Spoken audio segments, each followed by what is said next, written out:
The Dave Hooker Show. A presentation of Off the Hook Sports. Objective insight, expertise, top guests.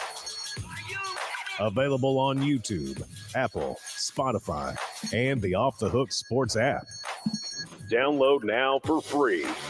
Also available on offthehooksports.com. I compute and obey. Now to Dave Hooker. A Football Friday with Fred White, former Tennessee safety and broadcast superstar, joins us. A former Vol.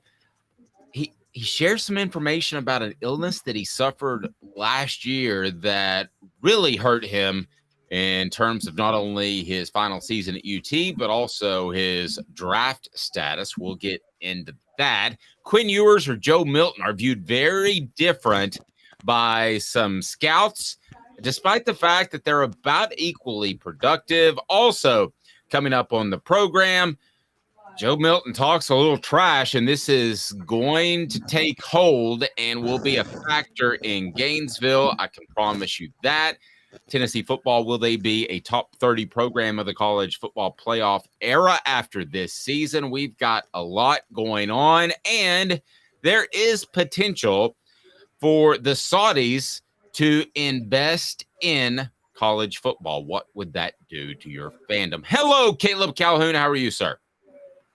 I'm good. How are you today, Dave? I'm fantastic. I don't know which day it is because the 4th, and I came back from vacation, but I'm slowly figuring it out. I think it's Friday. Is it Friday? It's Friday, and we are doing better than Britney Spears, who apparently got slapped by Victor Wembanyama's security yesterday in Vegas. I saw that. That was very bizarre. Maybe today's tough question should be, what athlete would you like to get slapped by your security personnel? Instead, let's go in this direction. It is time for today's tough question, and it's brought to you by Andy Mason of AndyMasonRealEstate.com. Today's tough question. Take a side. Take a stand. The Dave Hooker Show. A presentation of offthehooksports.com.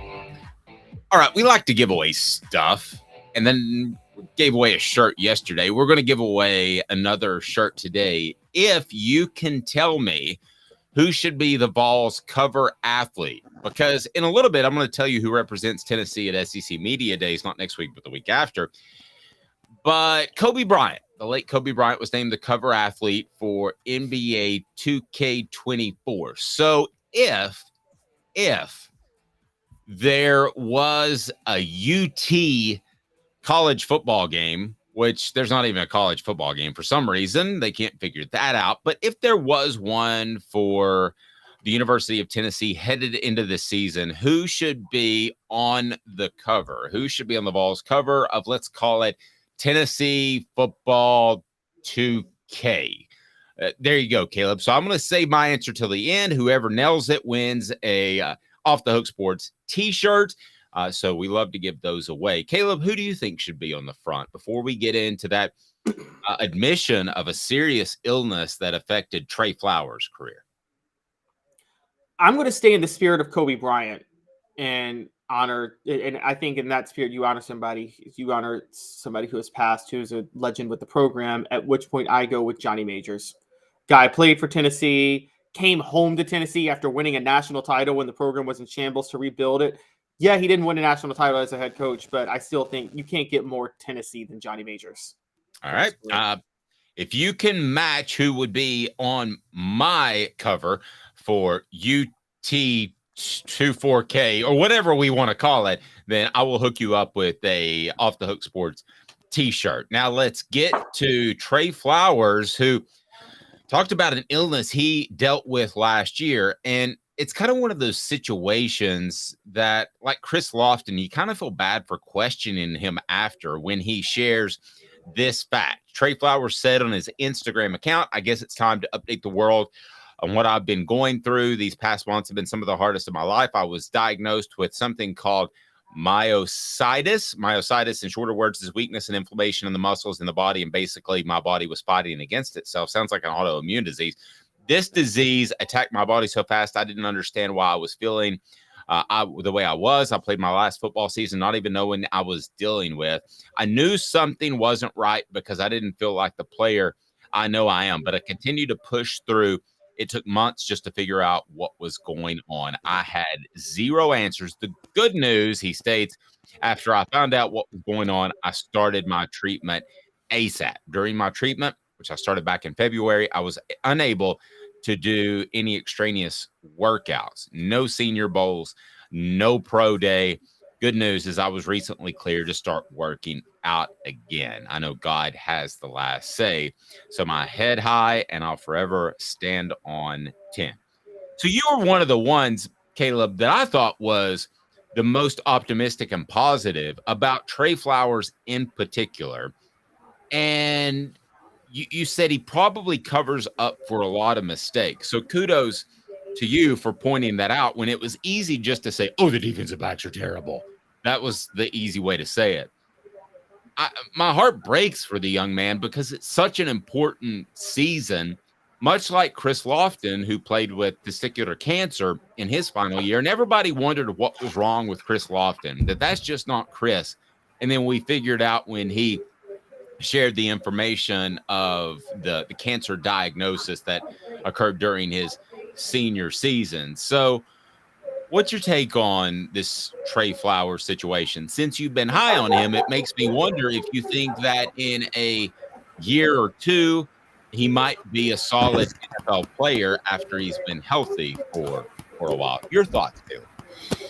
Yeah, I think this is just bad break after bad break for Trey Flowers with his career. I got to be honest. For those of you who don't know, Trey Flowers, by all accounts, would have been a 4-star very clearly and flirted with the 5-star when he was being recruited. But he had committed to play baseball first. And because he didn't take part in a lot of the rivals camps and things like that in his junior year, by the time he was ready to fully focus on football, it held back his star ratings. And Dave, you know this covering recruiting. You don't take part in those camps. That really hurts your ratings when you're trying to get noticed by a lot of people.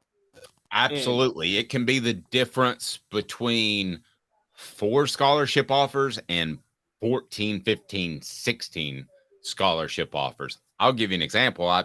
This was shared to me in confidence, but there is a former Tennessee player whose son has been told by Notre Dame and Michigan, because he is in East Tennessee, he's been told that if Tennessee offers, then we'll immediately offer. So maybe a little bit of a stretch, but I say that to say sometimes one team can cause 8 different offers to come. And there's no question in my mind that if Trey Flowers had been in those workouts, he would have gotten that one offer that could lead to 6 or 8. No question. You're absolutely right about how recruiting works in those summer workouts. Yeah. Yeah. And so he took 1 year longer than he should have to decide to play football, which he should have the right to do. It's crazy that kids shouldn't have the right to be able to, should have to make that commitment before they're ready. But he commits to football, goes to Tennessee because Jeremy Pruitt, great evaluator of talent, scouts him as a 3-star, immediately steps in as a starting safety. Second year on an interception as the full-time starter, his second year breaks his leg on an interception against Mississippi State. Comes back, gets his body back into shape, is, I thought, very good in 2021, struggled in 2020 as he was getting back. And then last year, with Alontae Taylor gone, is having to cover for so many deficiencies in the secondary.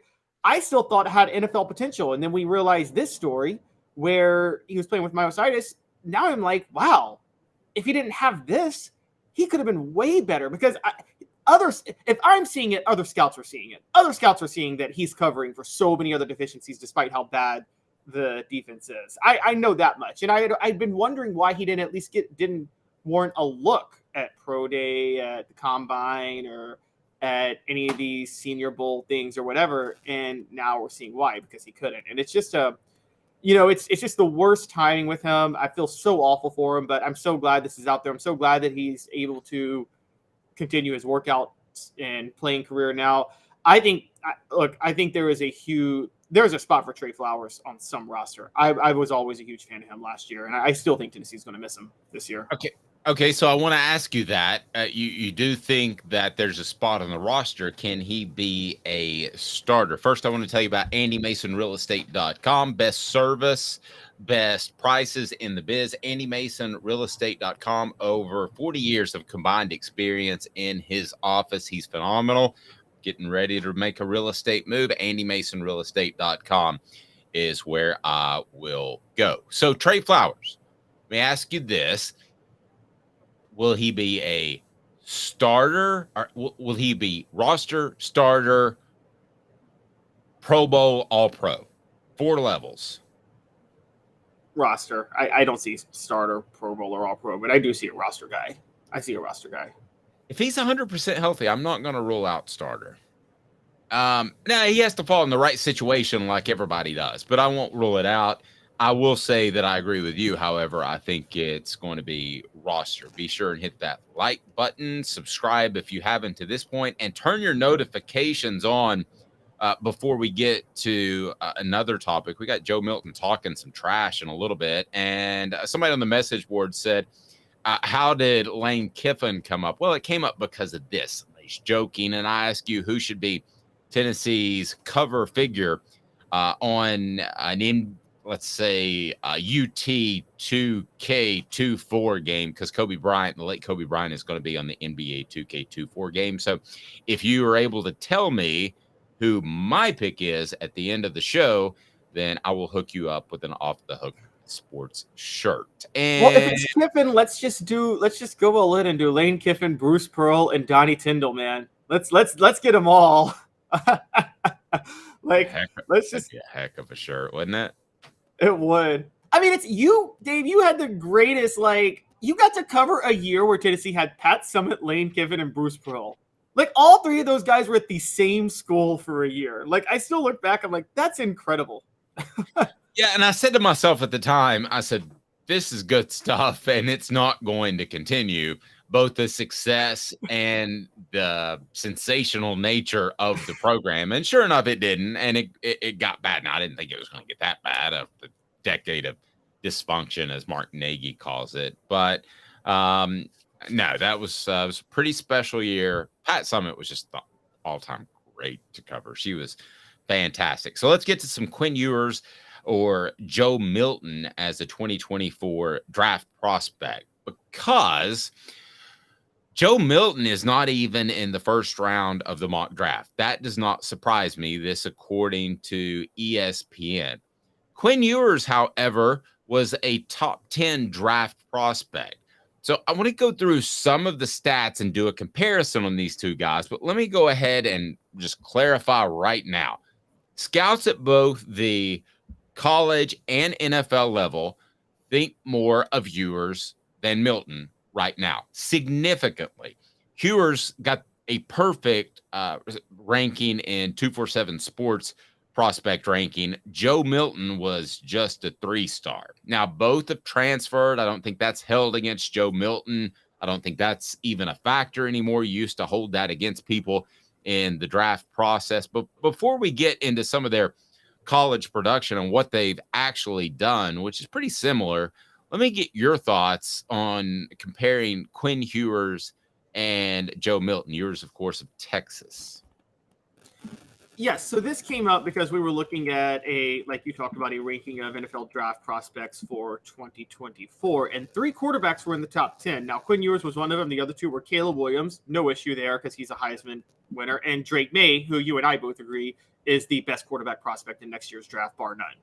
Mm-hmm. Now, the thing that bothers me is Quinn Ewers in the top 10 at number 10, and Joe Milton not even in the first round, when I think back to last year, and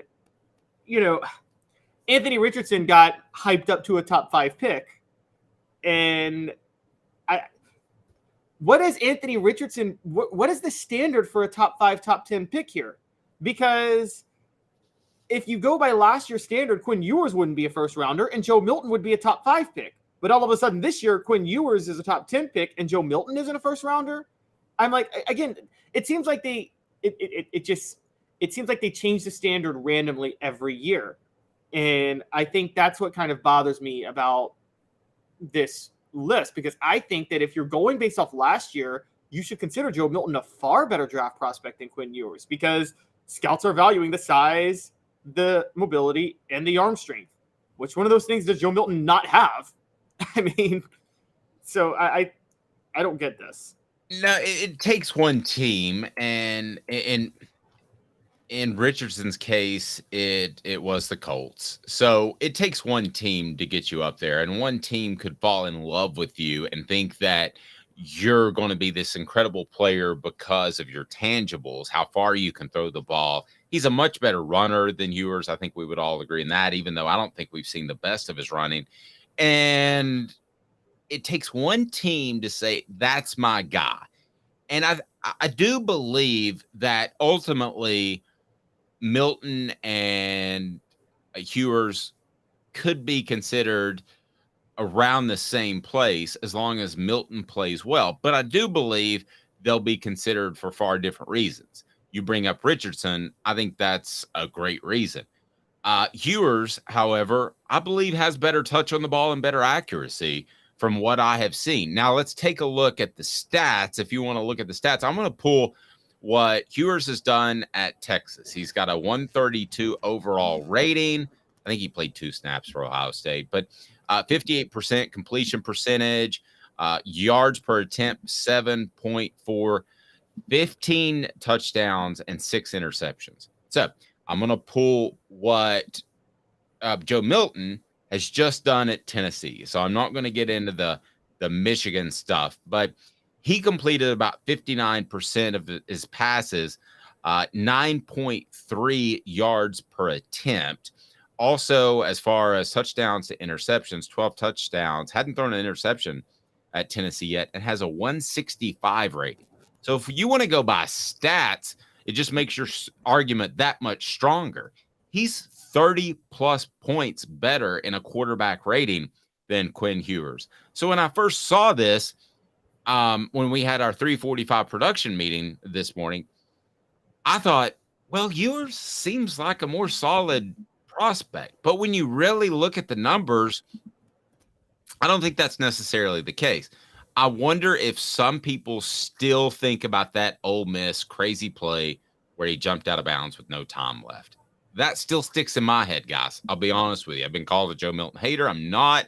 I hope nothing but the best for the young man. But that's the kind of mistake that still stands out. And I think he panicked just being thrown into the situation the last drive, which I'm not saying that's a good sign, because you don't want your quarterback should always be ready. But clearly Joe Milton wasn't ready to go in the game at that moment, and I think he panicked a little bit. I think he panicked a lot a bit. I mean, I think he clearly panicked, and that could be 1 in a million. But I don't know that it is. In a pressure situation, Tennessee is going to need him to make plays, and if he's not able to do that in clutch situations, it could be the difference in 2 wins or losses. I mean, you could be, instead of a 10-2 team, you could be an 8-4 if he makes mistakes late. Program brought to you in part by City Heating and Air Conditioning, cityheatandair.com. They have over 50 years of experience. So I'll go ahead and tell you this: City Heating and Air Conditioning, integrity matters. You might not need a whole new unit when these temperatures continue to climb up in July and August. I just need a part or some Freon. At the end of the day, who do you think will be a better NFL prospect and quarterback? So we're having this conversation in a year, who was drafted higher. We're having this conversation in 10 years, who was a better quarterback in the NFL. Okay, now, if you ask me, I mean, I hate to go here, but if you ask me based on my standard and not what I think NFL standards should be, because I think they're inconsistent, it has to be Quinn Ewers. I don't think Joe Milton's accuracy is something that he can never develop to be able to play at the necessary level at the NFL. I think it's one that's going to make him a very good college player. I think there will be a roster spot for him in the NFL. I don't ever see Joe Milton as an NFL starter, though. And I don't see Anthony Richardson as one either. I mean, I have never believed in arm strength as something that I think it's so overvalued with NFL draft picks at quarterback. Well, I totally agree with that. If you get to this level, you have enough arm strength, and being able to throw the ball 65 yards, or let's say 75 yards instead of 65 yards or 90 yards instead of 65 yards really doesn't make a big difference. Can you make all the throws? Can you make the deep out from the far hash? Can you do that? I care more about the low profile ball. And when I look at Milton, I'm going to disagree just a little bit here, Caleb, because I thought Hendon Hooker had big time accuracy issues, and that got fixed last year. So with Joe Milton, I think it can get fixed. I used to not believe that. I used to think that accuracy was kind of innate, like being a good shooter in basketball.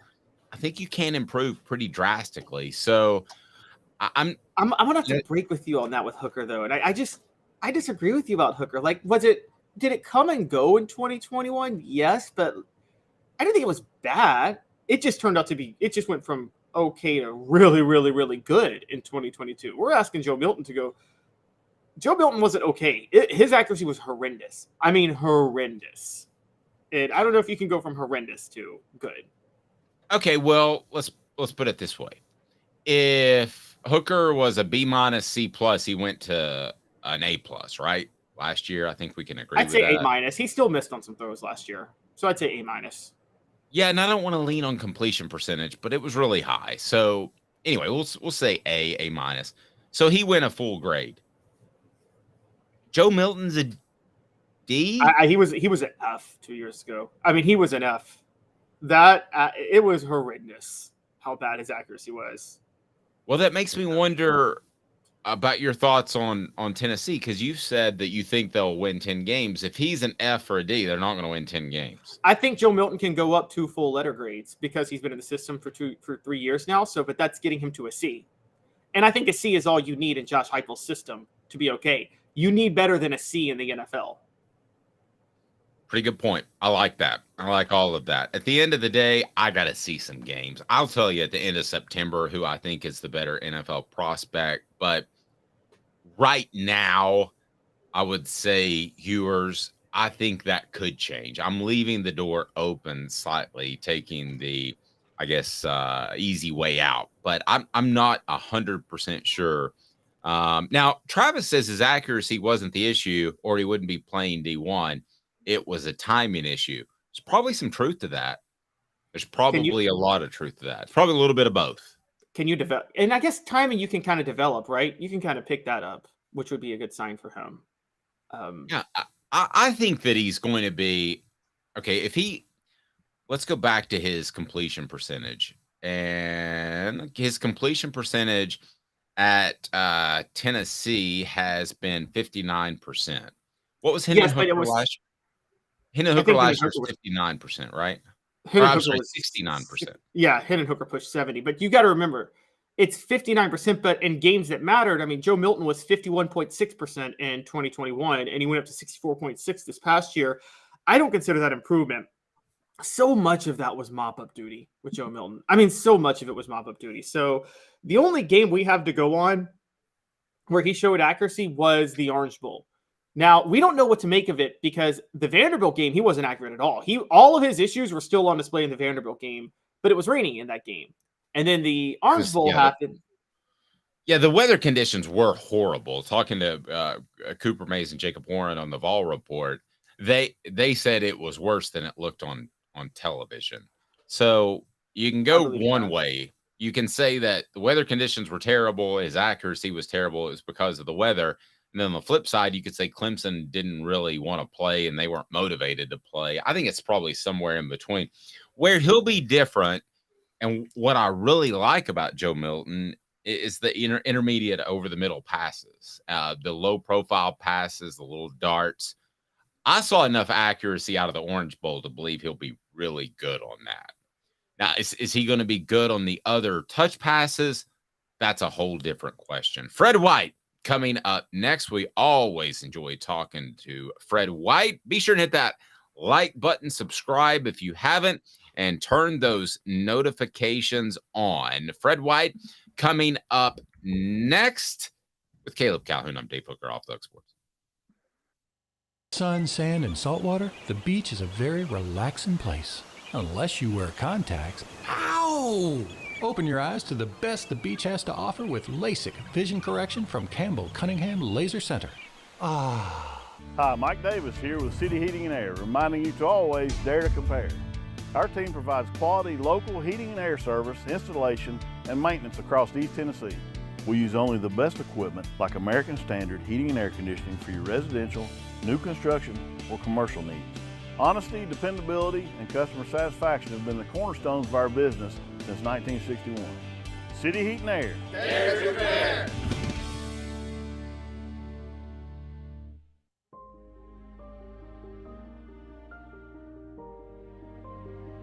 Our family has been creating one-of-a-kind pieces of jewelry in West Knoxville since 1986. Each piece is a combination of unique processes that bring your idea to life. Every day in our shop, a truly special item with a story all its own is being manufactured in our facility, bringing the history and family sentiment into a whole new generation of life. We're grateful that you chose us to be Knoxville's best jeweler, a title that we value and respect. Because to me, being a jeweler and owning a jewelry store are not the same thing. I'm Rick Terry, I'm a jeweler, and we want to be your jeweler.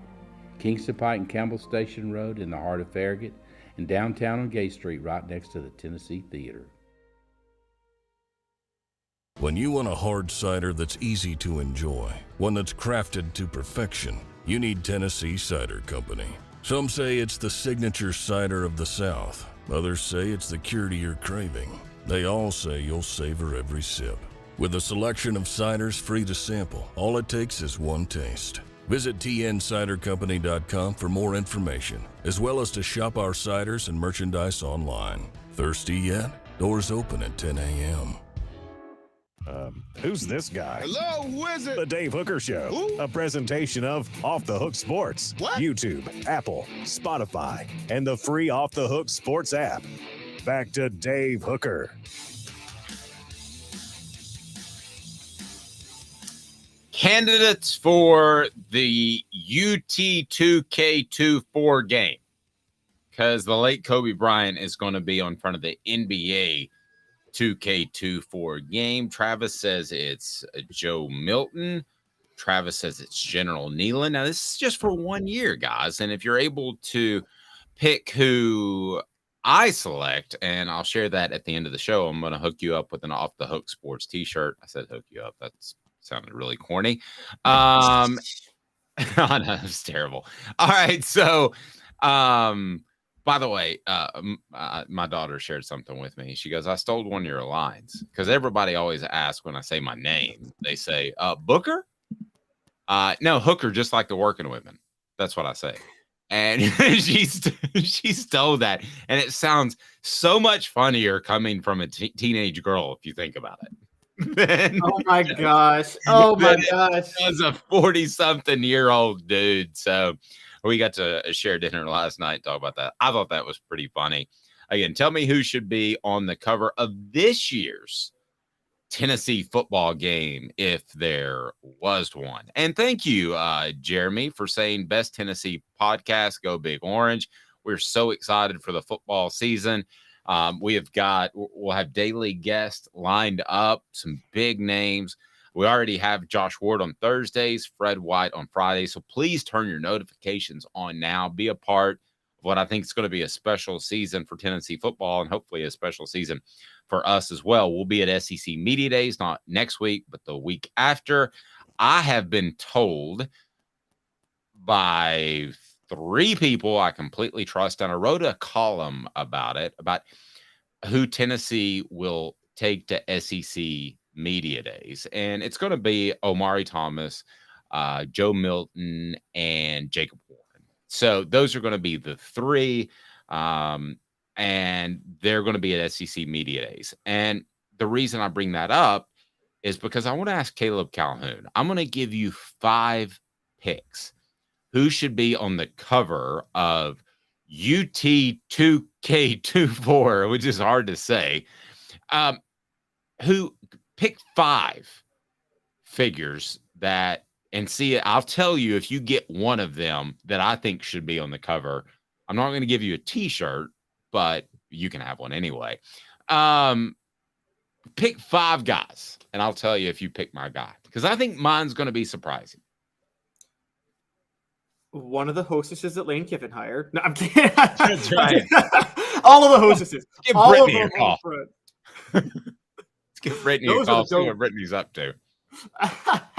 Okay, so here's the real question, David. You have to make this clear. Is this a game coming out one time, or is it going to be coming out every year? Is this going to be a yearly game? It's be every year.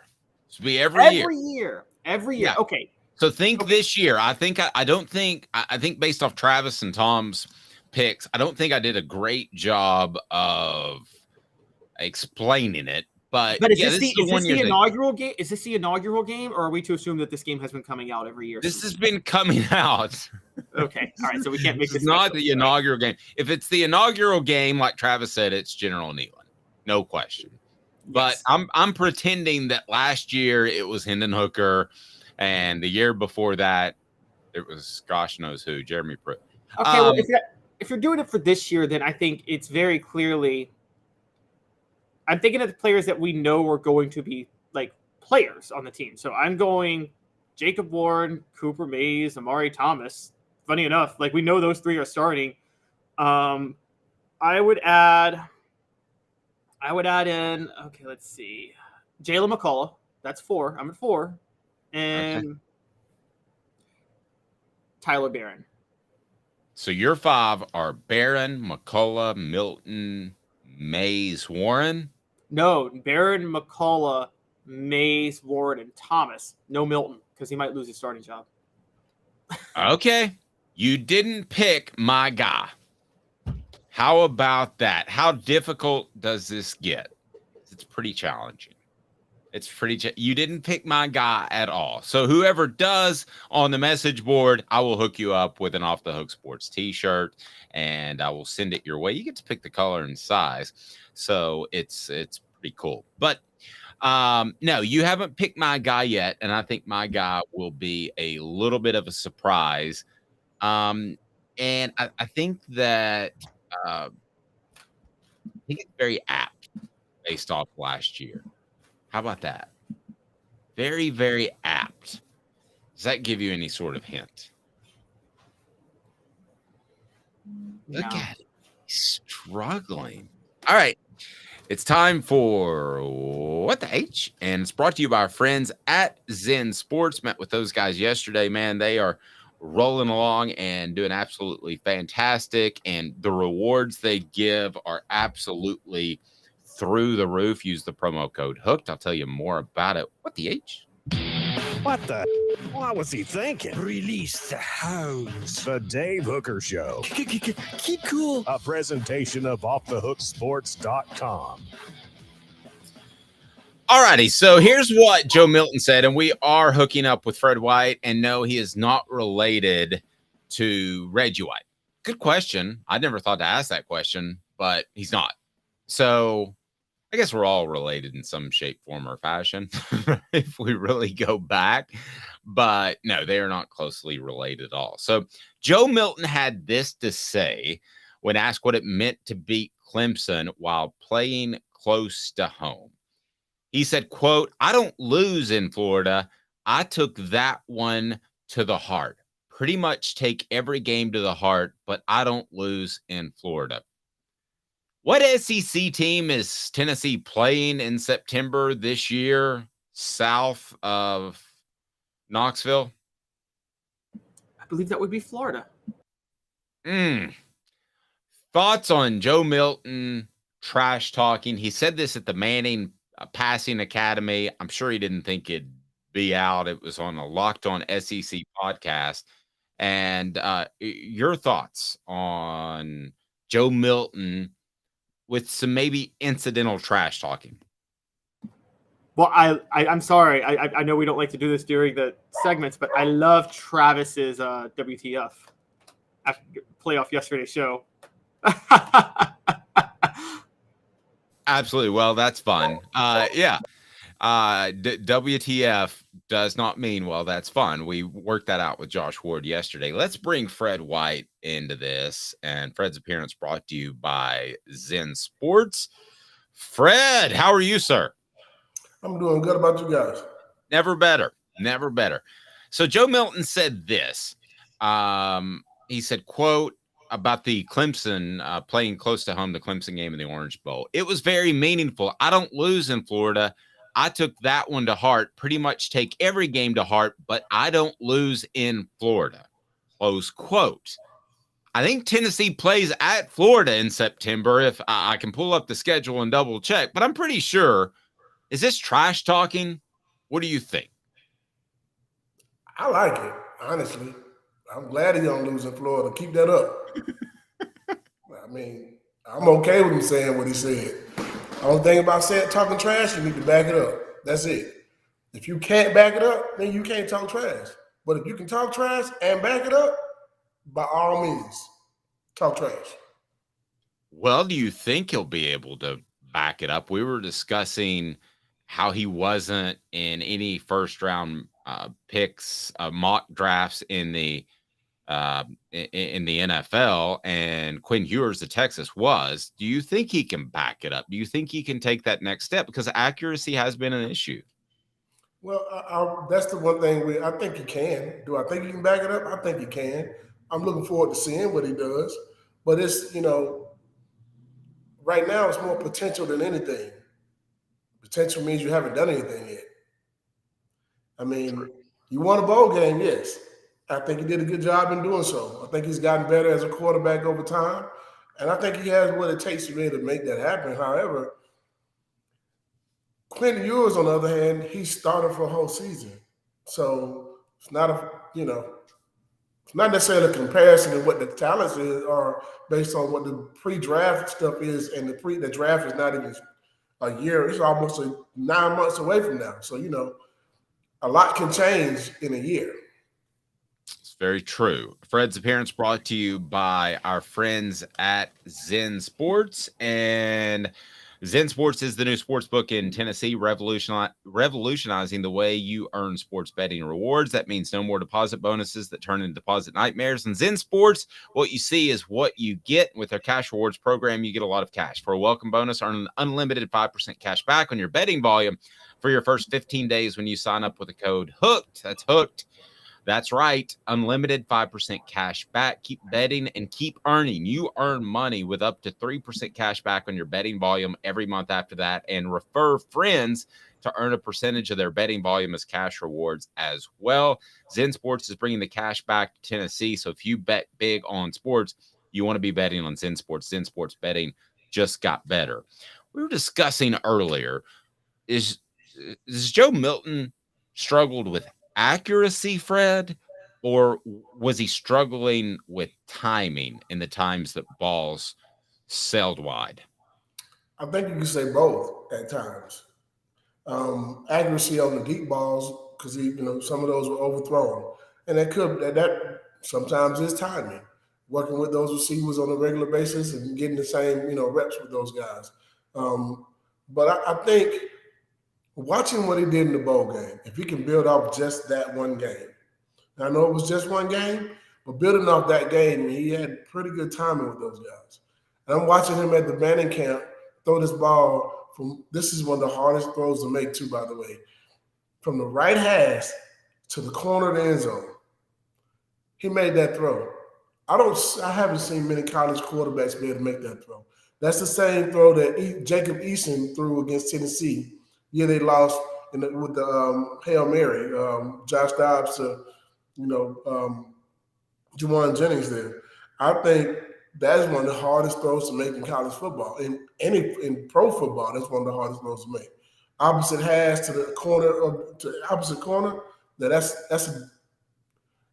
telling me you got time and also touch. So I think he's worked on those things, and I'm hoping that that's the case going forward into the season. You would hear if he wasn't doing well. That's right. We would hear that. You would hear that he's not doing well.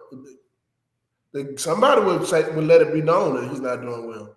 I don't think anybody said anything about him not doing well in summer workouts or in 7-on-7 drills. You know. We knew about Garantano. Man, True. He looks, but you know, I don't know what it's going to look like when he turn the lights on. Joe Milton has been one of those guys that went away when the lights came on. And I'm not trying to down Garantano, but we heard good and bad about him from players, coaches alike. We haven't heard those things about Joe this spring and summer. Here's what I've heard about Joe is that he was taking things seriously, obviously, before the Orange Bowl. And by the way, I said this earlier before you came on. I love the fact that he can throw the slants and the dig routes and those sort of things over the middle with good, really good accuracy, at least did against Clemson. I think Tennessee's offense will look a little bit different. But here's what I was told. He was taking everything seriously and he was ready to be the guy. And Nico shows up, and it's kind of a reaffirmation that he's going to have to bust it in the offseason to hold off Nico. And that just kind of took him up another level. What have you heard about Joe in the offseason? I mean, I've heard very similar that he was doing well. Then all of a sudden, in comes this freshman. I can't let this freshman take my job. I think that pride kicks in a little bit, and that competition does. So this is what you think about when you talk about quarterbacks or any player. Hey, man, compete for the job. Be better than the other person. Don't leave because that person came in. And also, when you come in, you don't just get a job because you came in. You better bust your butt to get it. So I think that's a great example of a guy coming in who's highly recruited, highly rated. Hey, man, you got to still come in and get this. You got to win the job. We don't give you nothing. You win it. And if you're the guy who's in position already, hey, your job can be taken. Don't put your hat on the mound. It'll be gone. There you go.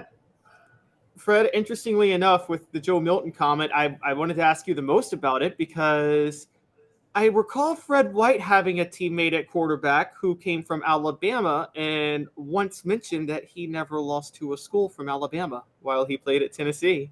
We owned Alabama. Still do. And Auburn, by the way. Y'all beat when T. Martin started, y'all beat Alabama twice. Alabama teams. None of them. UAB, Auburn. Yep. That's true. Y'all even got UAB in there. T. Martin was able to beat UAB. He beat every school from Alabama, basically. Every school from Alabama. Was there did you ever notice anything different about T. Martin whenever he was playing at Alabama school? Did he seem like he just was there extra level? Absolutely. See, there's this thing in the locker room where if you're from that state, you do not want to lose to that state. You want to see somebody have their best week of practice or their best games, where do we play their state? That's the game you would do anything in the world not to lose. Anything in the world not to lose. You're going to play extra hard. You're going to tackle a little bit harder. You're going to run a little faster. You're going to do everything you can.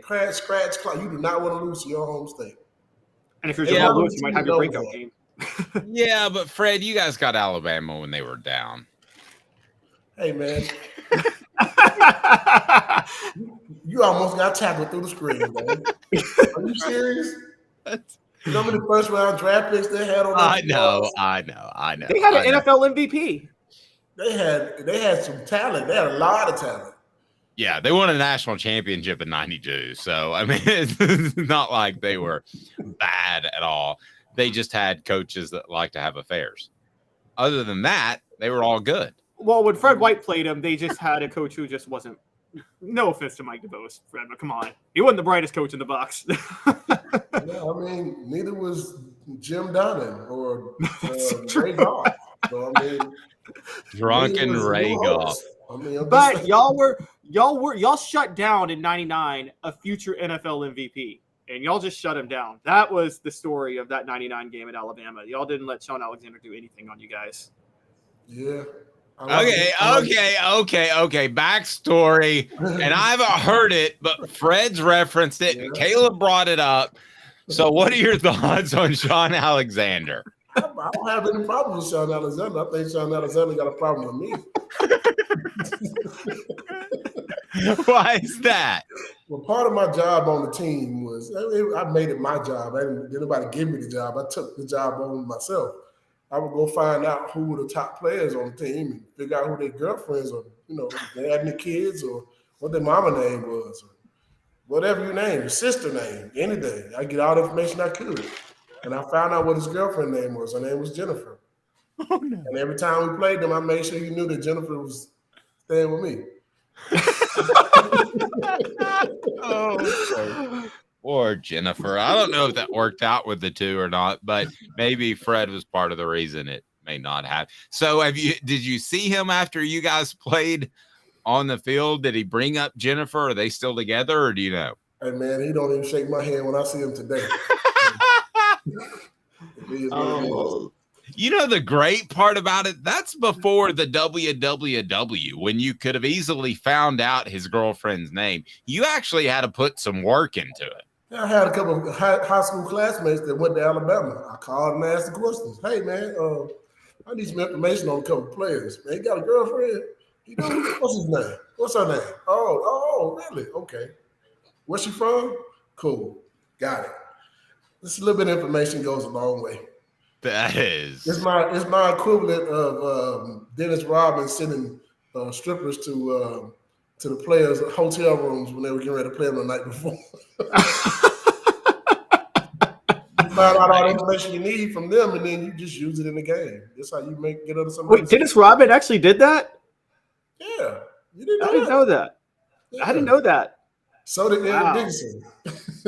Wow. Fred knows who this is, but I'm not going to say it because I was told this in confidence. But there is one legendary coach that used to reward his secondary with a pro, a lady of the night. Think my last name. Think Tennessee quarterback's last name last year, and he would serve up a pro on Wednesdays to the defensive back that graded out the highest in the game before. Would that be motivation to you, Fred? Motivation to get paid more so than that, Dave. Yeah, you did all right with the ladies. But did y'all ever watch Dodgeball? Remember Patches O'Houlihan with Vince Vaughn? He's like, I got some hookers in the back. What do you say? My treat. That was this coach, and Fred knows who it is. Don't say who it is, Fred. But on a scale of 1 to 10, how shocking was it that it was this particular coach? It's very shocking. Shocking.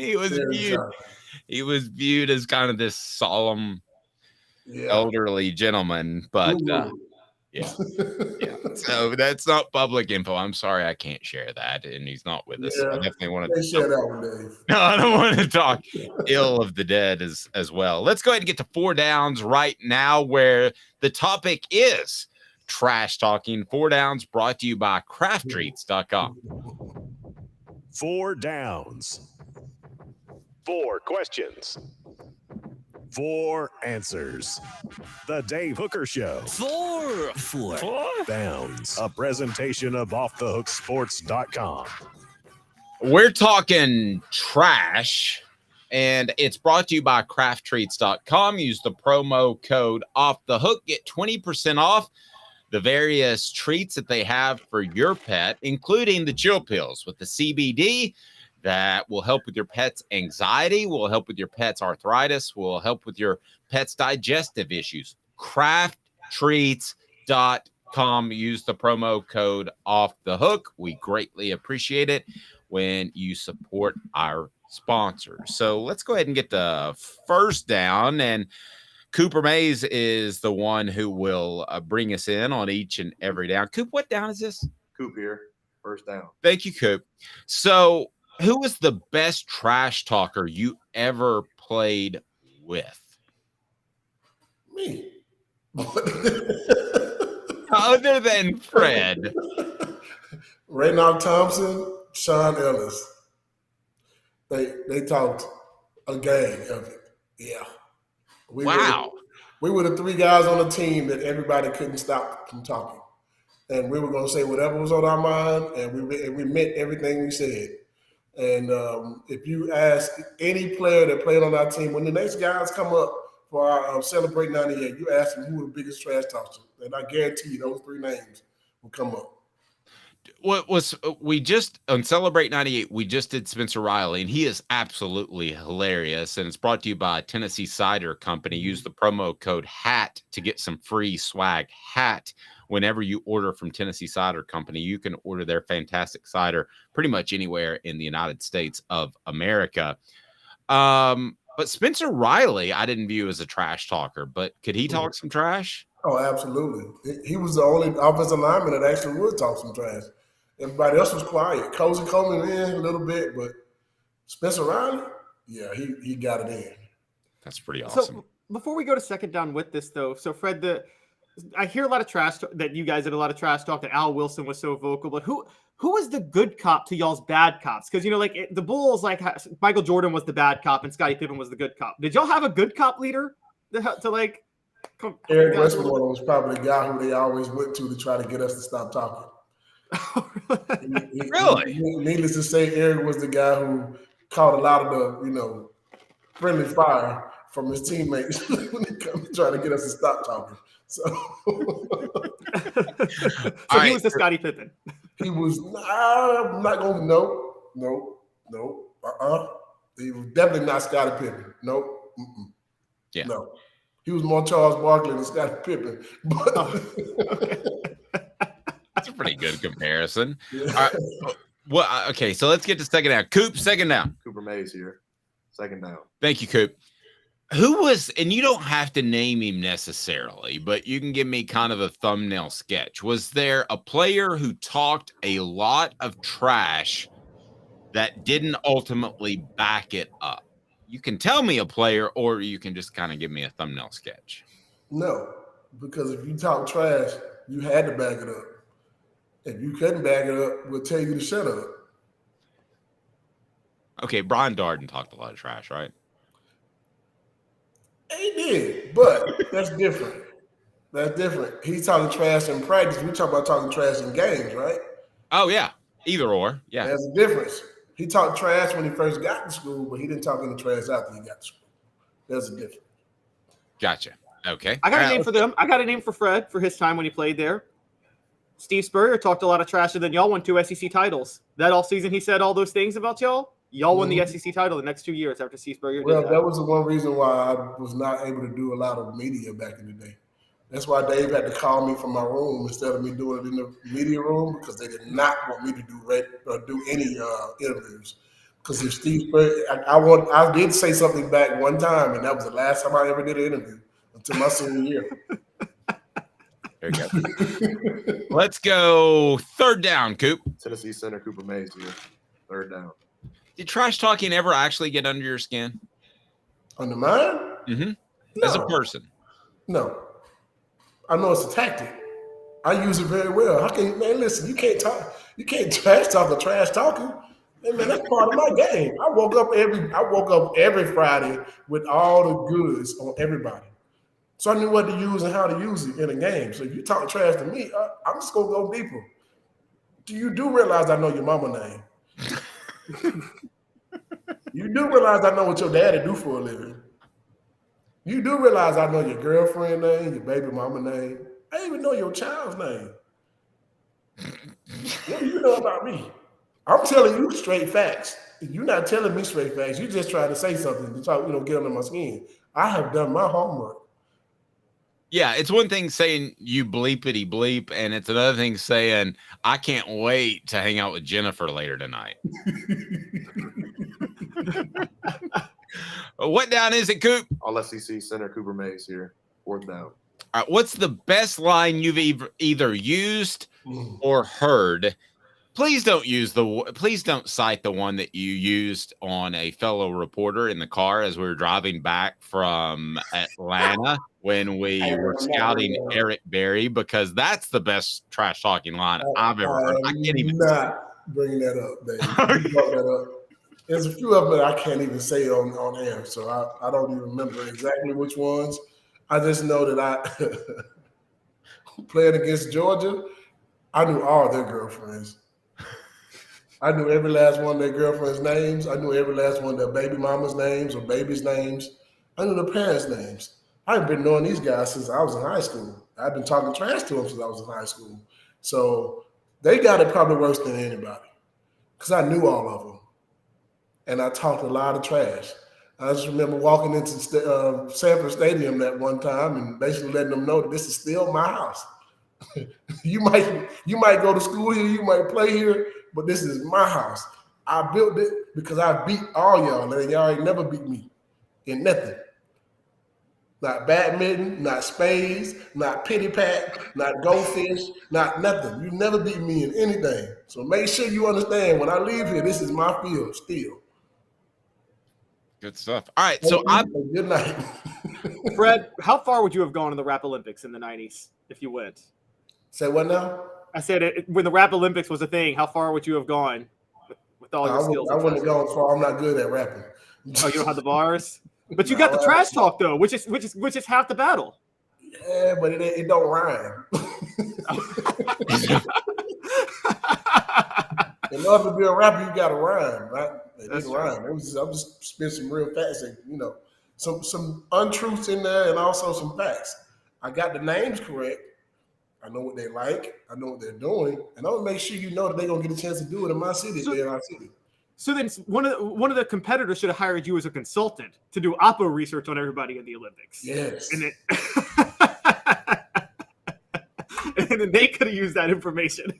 I could have been an investigative reporter. Yes. You really could have. By the way, go ahead. I Fred, on my other job, I cover politics a lot, and some campaign staff should be hiring you right now to do oppo research on their opponent. Absolutely. They should be. They really should be. You know, the funnest thing, it was fun, man. To me, trash talking was fun. It was a way to get you out of your game. If I got you so upset at me during the game, you're not focused on what you're supposed to be doing. And all I'm focusing on at that point is continue to just rub it in. I'm going to rub it in every chance I walk past you. My mom used to say to me sometimes, hey, I just see your head going up and down the whole game. What are you doing? I'm just saying, yeah, mama, we having a good game. Yep, that's it. We're having a great game. I'm not going to tell them what I was saying, but I was saying a lot. Hit that like button if you're on Twitter or YouTube or Facebook for that matter. And feel free to share. The retweet is very helpful. If you haven't subscribed to this point, you need to do so because we've got a fantastic fall lined up. Of course, Fred White on Fridays and then Josh Ward on Thursdays. We'll have more daily guests throughout the week. Looking forward to that. And Fred, if people want to be in good hands, who do they need to call? You know, they can actually look us up online at fredwhiteallstate.com. You can Google us. You can also look us up on every social media platform. The same thing, fredwhiteallstate.com or Fred White Allstate. We'll take quotes from anywhere. We also have a link on our website where you can actually get a quote for yourself without actually having to talk to us. But we would love to talk to you, like to have a conversation sometimes. Also, give us a call at 770-381-0367. We'd love to be able to help you out. We'd love to be able to put you in good hands. Our goal is to make sure that you at least walk away with the knowledge of what you have and what you need for your car or your home or also your life insurance. And we also do business insurance as well. So bring me those commercial autos. There you go. So I referred to Fred one time as an overachiever, and he told me about his 100-meter dash time, and I shared it yesterday on the program. Travis asked, I put it up on the screen, did you really run a 10-2, and why were you not a wide receiver? You did run a 10-2. Yes, I did. That's fast. And I the reason why I came to Tennessee was because I could run track and play football. There was not a school on my list that I couldn't do both. If I couldn't do both, you were off my list immediately. So I wanted to come in. My goal was to be in the 1996 Olympics, and I thought I was fast enough to be able to get close, because I'm from Georgia. I wanted to be in the 96 Olympics in Atlanta. Got to school and started lifting weights a little bit heavier than what I was used to and gained about 15 pounds immediately. Still was fast, but my fastest time was a 10-2. I ran a 10.18. It was wind aided. So, yeah. And play receiver, I saw how hard I hit. I saw how hard other guys hit. I much rather be landing lick than to take one. It's a very good point. And I want to put up this quote as well from D. Spencer was great talking about Spencer Riley. Love to celebrate 98 series GBO. And I got an email from Fred that we have a very special guest lined up for next week. If you want to tease that forward, Fred, he's one of the all-time Tennessee great receivers. And I say that knowing that Tennessee was wide receiver U when I was growing up in Knoxville. So I don't say that lightly at all. You know, this guy was the guy who played Peter Ward for us in practice before we played Florida State. It was also the guy who made us realize Peter Ward wasn't that fast. And it's Dante Stallworth because Dante was faster. He ran a 4.1840 for the Scouts when they came to UT. I watched that with my own eyes. The lowest time, the highest time they had for him was a 4.21 on that run. And I watched that with my own 2 eyes. It looked like a 4.18. It looked like somebody running that fast. It was insane. He was like a shot out of a rocket. But he played Peter Ward, and we couldn't stop him in practice. Toward the end, we started to catch up to him and catch his angles, those type of things. But when we got to the game, we realized how much faster Dante was than Peter Ward. Wow. So it made the game that much easier for us playing against him. Fred, it's funny you mentioned that, and then we'll let you go. I know you got a busy day, but there is some of the pro days were open, some weren't to the media. And really, with the naked eye, it's tough to tell the difference between a 4.5 and a 4.4. But the one guy that I said, like you said with Stallworth, that I said, holy Hannah, he just made himself a lot of money. Before I even heard the number, you want to guess who it is? Who's that? It was Jamal Lewis. I was like, when he ran at 235 pounds, and I think it was a 4.32, maybe 4.31. 4.31. I remember I said to myself before they announced the times, that's faster than all get out. And sure enough, it was. You know what? And we told Jamal after he ran it, hey man, go put on your stuff and leave. He did leave. He did. Did you tell him to do that? We all did. Put your stuff on and leave.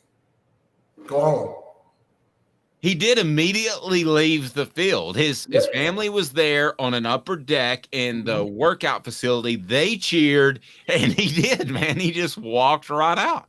Yep. Like you ran a 4.31 and you're a 235-pound running back. Hey, man, leave. Bye. They'll call you. 8 men have run for 2,000 yards in a season in the NFL. And he's one of them. Still crazy to think that Peyton Manning and Jamal Lewis were in the same backfield for a college team. Like, that's a dream backfield for an NFL team. And they were a backfield for a college team.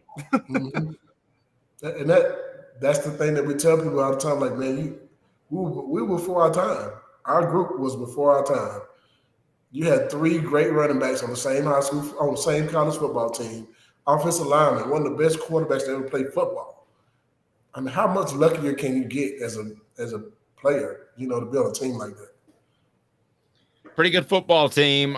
Google Fred White All-State, and Fred will take care of you. And we love having him on a Football Friday with Fred. Fred, have a fantastic weekend. We'll talk to you soon, sir. And we will have Dante Stallworth, which we're recording on Tuesday night, so that'll drop on Wednesday. Celebrate 98, brought to you by Tennessee Cider Company, tncidercompany.com. Use the promo code HAT, and with any order, you get some free swag. And it tastes darn good too, Fred. It does. And man, if you're ever in the Gatlinburg area, you're making a trip to go to Gatlinburg, make sure you stop by. Go take a tour. I promise you you'll enjoy it. Ask for Aaron Maples, and they'll take care of you. Him and Brady.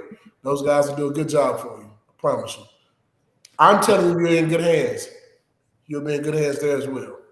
There you go. Good stuff, Fred. I appreciate it, buddy. And also Google Fred White Jennifer later, which is what I want to do. So I tried. I know I googled Sean Alexander Jennifer to see if they stayed together, and I had to put in Alabama. I was doing all this googling while Fred was talking, and I wanted to find out if Sean and Jennifer are still together. I seriously doubt it. That is awful. Pardon my cough as I have a bit of a cold. Fred, great stuff, buddy. I appreciate you. Off the hook. Go Vols. Fred White is fantastic. It could have been Jennifer White at some point. There's one of my favorite rappers out of Memphis. His name is Yo Gotti. He has a great song when he was in his early days coming up, where he said, and I'm gonna do the cleaned up version. So he basically says, after I get physical with your woman, I will inform you about it. Well, that's good. At least he's letting you know. At least he's letting you know, gentlemen, right? Yeah. 2 minutes, and we come back with Tennessee, not a top 30 program in the college football playoff era. Will they be after this season? And if the Saudis got involved with college football, as they have with so many other sports entities, would that affect your fandom? Because it's going to happen eventually. It's just a matter of time. Maybe by next year. 2 minutes off the hook sports. Want to own the more that owns every job? Then get to Vassy Lawn and Garden in Cleveland and get you a Toro. I'm David Vassy, here to talk to you about Toro. With a Toro Zero Turn, you'll get more out of every minute and you'll reach the finish line faster. At Vassy's, we like to say, no matter if you're mowing 3 acres a week or 11 lawns a day, homeowners and business owners alike find confidence in equipment they can trust from top to bottom. Vassy Lawn and Garden, Highway 60 North in Cleveland. Man alive, it's worth the drive. Hi, Mike Davis here with City Heating and Air, reminding you to always dare to compare. Our team provides quality local heating and air service, installation, and maintenance across East Tennessee. We use only the best equipment like American Standard heating and air conditioning for your residential, new construction, or commercial needs. Honesty, dependability, and customer satisfaction have been the cornerstones of our business since 1961. City Heat and Air. Dare to compare.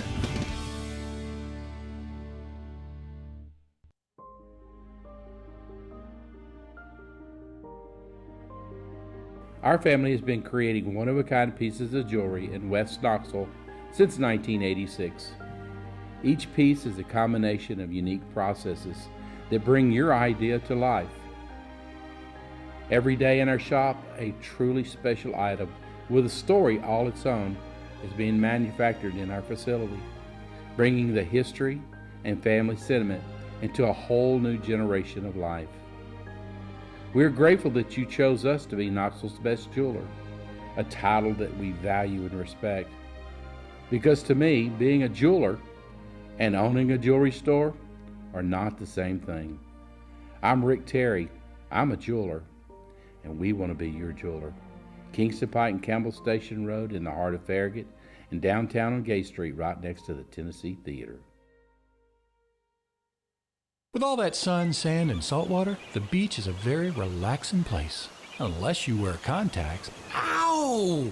Open your eyes to the best the beach has to offer with LASIK vision correction from Campbell Cunningham Laser Center. Ah. You're listening to The Dave Hooker Show, a presentation of OffTheHookSports.com. The internet is full of pictures of each and every one of you. Available on YouTube, Apple, Spotify, and the Off the Hook Sports app. Download now for free. Is there nothing you people can't do? Also available on OffTheHookSports.com. Elias says Fred could lead the most unsettling pregame PA hype package in history. That would be pretty good. Imagine if he was doing the starting lineups. And now, Sean Alexander dating Jennifer for now. Running back Alabama. That would have been fantastic. Can you imagine that? Maybe we can get Jeff Jarnigan to do that. He's a PA guy. Probably wouldn't be the best idea for his future as a PA guy, but it would be absolutely hilarious. I didn't know about the Olympics that Fred wanted to run in. This segment the Saudis are going to get involved in college football. It's a matter of time. And we saw the Live tour come together with the PGA Tour very quickly when it seemed like they absolutely hated one another. So we're going to get to that. But first, will Tennessee be a top 25 program after this season? Top 25 in the college football playoff era. So recently, according to the Sporting News, and Bill Bender, a friend of the program who we'll have on from time to time this fall, had a scoring method to rank the best programs of the college football playoff era. As you might expect, Alabama was number 1, Clemson number 2, Ohio State number 3, Georgia number 4, Oklahoma number 5. Then I'll run down the rest. LSU, Michigan, Notre Dame, Oregon, Wisconsin in the top 10. Tennessee not in the top 30. When you go down the list, they are tied for 33rd with a bunch of other schools, including Mississippi State, Houston, Stanford, Western Michigan, Virginia, Iowa State, North Carolina, Tulane, Kansas State. Explain to me how this formula is created. And then I want to ask you the question, will Tennessee be a top 25 program in the college football era after this year? So the formula is created with, you get 10 points for a national championship. You get 5 points for a college football playoff championship appearance. You get 5 points for a college football playoff appearance. Now, to be fair, Dave, you tell me, do you think you should get more points for appearing in the title game versus just appearing in the college football playoff? Or do you think since it's 4 teams, that carries the same weight? I would give more points to those who advance further. So if I'm doing this, you get 5 points to make it if you make the college football playoff, you get, let's say, 7 points if you win your semifinal game, and you get 10 points if you win it all. Okay. So that's just me. Yeah, I think that's fair. And then, so a New Year's 6 appearance is 2 points. And then other metrics are winning percentage, consensus All-Americans, NFL draft picks, Heisman Trophy winner, and a Heisman Trophy winner is an extra point, basically. So using these formulas, Tennessee's total score was 2 with a bunch of other teams because they've just made a New Year's 6 bowl, which puts them in league with, unfortunately for them, an in-state school in Memphis, which actually was ranked ahead of Tennessee until this year, probably because of that. That's all they've got to their resume right now. Now, of course, the college football playoff came into existence when Tennessee was at its lowest point in history. I mean, they had been on the heels of 4 straight losing seasons, the only time since 1907 to 1910 that happened. And also they were entering an era with a very incompetent, who you refer to as a sociopath, head coach. Maybe. So let me ask you this. Will Tennessee be top 25 using this formula after this year college football playoff era team? No. No. Okay, why? Because they will only get 2 more points after this year. And those 2 more points will be they're going to make another New Year's 6 bowl, so they'll get to 4 points. But that would put them at number 29 right now. They still need, they got to get to a college football playoff or win a national title. And the scoring method is going to have to change in a year anyway when the CFP goes to 12 teams. So unless they make the playoff, which even if they make the playoff, by the way, that still would put them at number 27, tied with Baylor. To get into the top 25, they actually have to win the national title this year. That's the only way they can crack the top 25. So no, they're not going to be a top 25 team after this year. That would be quite a year. 25 years later, you shouldn't have to wait 47 years for a national championship. 25 would be pretty neat. I think Tennessee is at the very worst one of the New Year's 6 bowls, and I think they've got maybe a better opportunity than you think. I'm curious of making the college football playoff, and I say that because, man, I think Alabama views Tennessee, or at least should, as a tough matchup overall. especially now that I think they're going to dial things down a little bit, play ball control.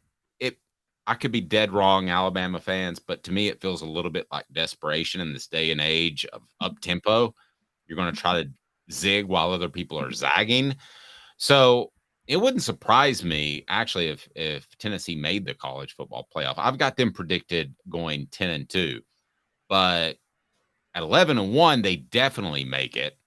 At 10-2, they could make it. So I'm not ruling them out of a college football playoff right now. The only game that I can't see Tennessee winning this year is Georgia. I could see them beating Alabama in Tuscaloosa, which sounds insane. I mean, I could see them beating both teams. I could easily see them beating Georgia too at Neyland, the second to last week of the year. We've talked a lot about Joe Milton in this show, and Josh Pate had a great talking point, Dave, the other day. You know, when he talked about dark horse Heisman contenders, you know this, Dave. The Heisman's all about moments more than anything. Like Hendon Hooker's moment was the Alabama game. What if Joe Milton's moment is the Georgia game? That's the second to last week of the season. I mean, maybe one of the reasons Tennessee's never had a Heisman winner is because their last game has always been Vanderbilt. So you're not going to get a Heisman moment in November if you're Tennessee, because who do you get your Heisman moment against? I mean, normally you play a bad schedule in November. I thought Peyton Manning had a Heisman moment against Auburn in the 97 SEC championship game between me and you, Dave. I think a lot of people turned in their ballots before that SEC title game in 97. And I think that's why Woodson won. Because there's some people that turn their votes in 3 weeks before, which I think is just absolutely insane. Yes, and also during that time, a lot of voters didn't believe you should take conference championship games into account because everybody didn't play it. Like many people may have felt it's unfair that Peyton Manning got this extra week, whereas Charles Woodson didn't have that because the Big Ten didn't have a title game that year. But so yeah, you need a November moment. Tennessee doesn't have. They have a chance now for a November moment. When you cover Tennessee, November was just a throwaway month. Honestly, it was horrible. It was all about bold predictions. And a lot of those Vanderbilt Kentucky games, Tennessee didn't play well because they didn't respect those two teams. They were far better, and Tennessee would either come out and score 35 in the first half and the game was over, or it seemed like Vanderbilt and Kentucky would hang tough and eventually Tennessee's talent would win out. There was no opportunity for a Heisman moment. Those two games, there was no opportunity to improve your standing in what is now a college football playoff, because those two games were everything to lose, nothing to win. You're supposed to win them. At the time, they'd beat them, 22, 24 years in a row, respectively. So you're just supposed to win those games. If you play flat, that ain't good. And Tennessee oftentimes did play flat. And how are you supposed to compete with that when you have, like, in 93, Charlie Ward gets to beat Florida for his last regular season game, or, you know, whoever it may be winning Heisman's during that time period. I mean, Charles Woodson gets to play Ohio State for his last regular season game. I mean, and you're stuck here playing, just hoping to get by Vanderbilt and wanting to fall out of bed and sleep through it. I mean, that's kind of the issue. So Georgia this year, the fact that Tennessee plays Georgia second to last game, Joe Milton is uniquely positioned to have a Heisman moment because Tennessee finally has a meaningful November game. And I think they can beat Georgia because we haven't seen Neyland you haven't, because what we're talking about. We've never seen Neyland in late November for a late November game that's really, really meaningful, ever. That's never happened. So it's a very, very good point that I hadn't even considered to this point. Travis says, I'm willing to bet Caleb's paperback book collection in the background that Clemson struggles to finish in the top 10 from here on. I think Clemson. They're mostly hardbacks. What are you talking about, bro? Yeah, I think that I do believe that Clemson is going to be the one program who could suffer the most moving forward in this college football playoff. But I still think they'll be pretty good and hang out there for a while. Then we'll see how much longer Dabo Swinney wants to do this thing, and we'll see what the guy's first name, Riley's brother. Garrett Riley. We'll see what he does offensively with those guys. Now, to the Saudis, certainly not a conversation that I thought I would be having a year ago. But David Ubben, who covers Tennessee for The Athletic and also is just a fantastic writer in terms of coming up with angles, coming up with ideas. He interviewed 4 unnamed athletic directors. And this is what one said. I'd say close to 50% of schools and athletic department leaders would navigate their way to yes when asked about would they take money from the Saudis, much like the Saudis have developed the Live Tour, and it's PIL is the name of the fund, but it's actually just Saudi Arabia money, and it's a lot of money. We're not talking about a few $100 million. We're talking about billions. And the PGA Tour realized that they couldn't match the money. This same source said, quote, if you'd asked me before the Live PGA Tour came together, I would have said less than 10%, meaning a chance that some school would take Saudi money. Then finishing off the quote, because even the most aggressive and thoughtful athletic directors, everyone is afraid to go first when it comes to the PIF and their involvement in American sports. And the PGA just went first. Some angles that were brought up by Josh Pate that make a lot of sense. And that is the ACC is going to be in trouble. The Pac-12, 10, whatever they end up with, 14, is in big time trouble. People don't even want to put them on TV for nothing. And I could easily see the PIL or Saudis getting involved with the ACC, but first the Pac-12. I think Pac-10, whatever they end up being. So I could see that happening. The other reason I could see that happening, and I believe will happen, to be real honest with you, is because you have a more liberal attitude out west. And I think a lot of people will say to themselves, oh, let's move on from 9/11. I mean, I've not forgiven anybody for what happened. And I realize that these people may be different people and all of that, but it still would be a factor in my mind. The Pac-12 is dying on the vine. To think that they wouldn't take money, to me, sounds a little bit crazy. So the way this could work, as Josh Pate had pointed out, you could essentially set up, now with streaming, you could set up a Pac-12 network and you're airing their games since nobody else wants to do it. Who cares if you lose money or not? You're essentially going to promote and what's called sports washing. You're going to sports wash your reputation.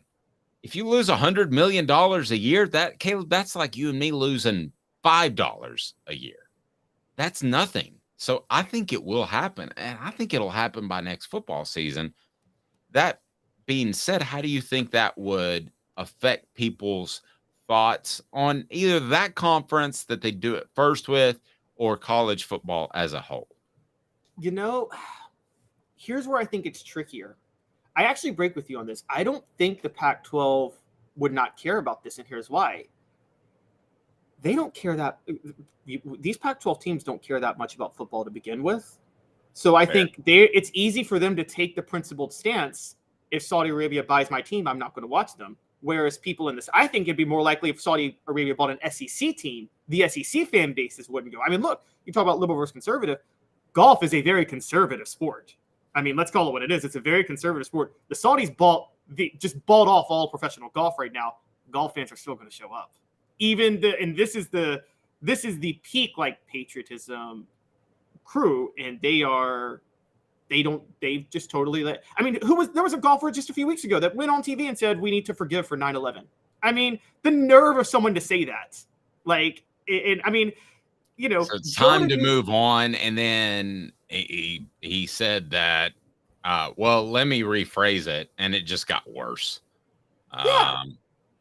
And it's one of those where it's always been funny because Saudi Arabia, where they've always had this weird left, if you want to do left-right dichotomy, whereas I think, two people on the left maybe too willing to get past 9/11, but also people on the right are a little more tied to oil, and Saudi Arabia is just the oil supplier of the world. So I don't know how this ends up. I mean, look, sports leagues for a long time every sports league has been letting Honduras, China, whatever oppressive regime or government you name, produce their jerseys, market them to their fans and audience, and nobody's really cared. I mean, how long has Michael Jordan been using Chinese slave labor to make his shoes? And he's the most beloved athlete of the 21st century. And it was a big deal, 20 years ago? But it's just, we've grown accustomed to it now, and it's not a big deal. It was Bryson DeChambeau who said that, quote, look toward the pathway to peace and forgiveness when talking about 9/11. Just Bryson DeChambeau, just shut the hell up. Don't do any more interviews. I mean, the pathway towards peace and forgiveness is for this Saudi regime to be overthrown and somebody and a more democratic regime take over there. That's peace and forgiveness. I could not say it better myself. There's no way I could phrase that better than what you just said. Rocky Top Tom says, if Saudi money gets in college sports, I'm burning everything college related that I have. Once again, the theme continues. Money equals problems, and nobody does a thing about it. They just want more, especially in the golf world. But we've seen that in the college football world as well. But I'm curious, guys, if it is Pac-12 and it's somewhat removed from the SEC, would you have as strong a stance? And particularly asking Tom, but you're just, if it's removed from the SEC, if it's removed from your favorite school, be it Tennessee, or we got a lot of Georgia fans, we got a lot of South Carolina fans that tune in. If it's insulated from your conference and your school, is it a no big deal thing, or is it, like Tom said, it affects it across the board and he's burning stuff? I mean, look, I've had a issue. I've been screaming about the Saudi Arabian thing for 20 years, and for me personally, look, I'm going to be honest. I'm not going to not watch football, even if they buy out, even if they purchase the SEC. I would not watch it, because here's my take on it, Dave. If you got a problem with it, it's the government's job to regulate these type of things. It's the government's job to step in and say you can't do business with Saudi Arabia or China. Don't blame the leagues and the businesses that look.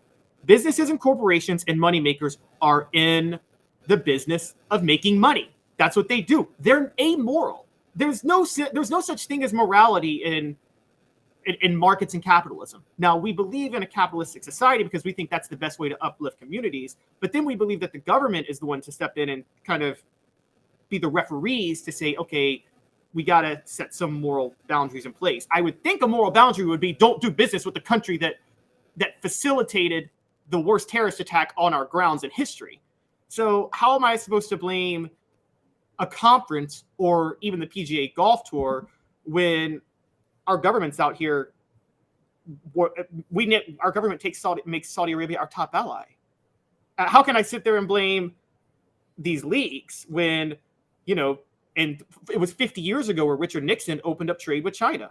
I mean, if you don't blame the NBA, blame Richard Nixon. And blame every president after who has allowed us to trade as a country to trade with China. So I know people are like, oh, government get out of everything. Well, this is what the government's job is. If the government doesn't do this, then we might as well just not have one, period, and just have anarchy. Yep. I'll tell you what to look for, and I think it'll happen fairly quickly. Is they're part of, they've invested in a part of an ownership group that is trying to purchase an NFL team, which I believe is the Washington Commanders. Correct me if I'm wrong, Caleb. But once that happens, it is the next step. They're going to go after college football. It's the second most popular sport to the NFL in the nation. It's exactly what's going to happen. And then you get in sort of a grassroots. I mean, imagine if you could change the mindset of an entire generation, a group that wasn't alive during 9/11, and suddenly Saudi Arabia is just another country. And if you could do that, what better place to do it than in the time in which minds and opinions are being developed in that 18 to 22 range? And what better way to do it, if you're talking sports, is college football. That would be even bigger than the NFL. And don't even for them. Oh yeah, and we haven't even thought about this. So Saudi Arabia does this. What's to stop Iran to then come in and say, you know what? Saudi Arabia is going to do this. Why can't we? What makes us any less moral than Saudi Arabia? And they would have a point, by the way. And so I know we have sanctions on Iran right now, but Iran could then come in and say, well, why do you have sanctions on us and not Saudi Arabia? If they can do this, government, let us do it. And then you could see Iran start to buy teams. And then the entire Middle East proxy war that's happening right now, for those that don't know, Saudi Arabia and Iran are basically like in a Cold War that's worse than the United States and the Soviet Union was. Like, one side pulls the trigger, you're going to have nuclear war in the Middle East at some point. What happens when American entertainment becomes the proxy war for those two countries? Scary stuff. Let's keep our fingers crossed and hope it doesn't happen. But if I had to bet a mortgage payment, let's say it does within 5 years. I hope and pray I'm wrong. Like, literally pray. Like, when I say you brought this topic up, and it will be a part of my prayers. He's Caleb Calhoun. I'm Dave Hooker, praying that won't happen, praying that we'll have a fantastic show each and every weekday at 10 a.m. So I go back and who's going to win the shirt? I go back over the comments, and I told you at the beginning of the program that I've got the perfect guy for the cover of a UT 2K24. So I've got General Nealon on there. I've got Milton on there. I've got, man, I don't hate Joe Milton. Stop saying that, Travis. I've got a lot of different people on here, but I'm scrolling and scrolling. Be sure and hit likes. We appreciate that, and subscribe. If it's the first ever, it's Nealon. Totally agree. Cooper Mays got a vote. Brew McCoy got a vote. Squirrel, Brew, or Joe. Possibly Heupel. That is my pick. Travis, I think you already have a shirt, but you can have another one for your friends and family. I'll put my email right here, and I'll hook you up with an Off the Hook Sports shirt, and we greatly appreciate you being a regular listener, but you get the shirt for nailing it. It's Josh Heupel. It's Josh Heupel because you're a little bit unsure of Joe Milton, and you'd love to put Joe Milton on there, but what happens if he doesn't do well? And Josh Heupel, more than any other person, was responsible for such a special season last year. Josh Heupel is on the front of my UT 2K24 game, pointing at something with a clipboard, and he's angry. And congratulations, Travis. Email me, and I'll hook you up with the shirt. We'll see you live, 10 o'clock on Monday. Have a great weekend, everyone. He's Caleb Calhoun. I'm Dave Hooker, Off the Hooks.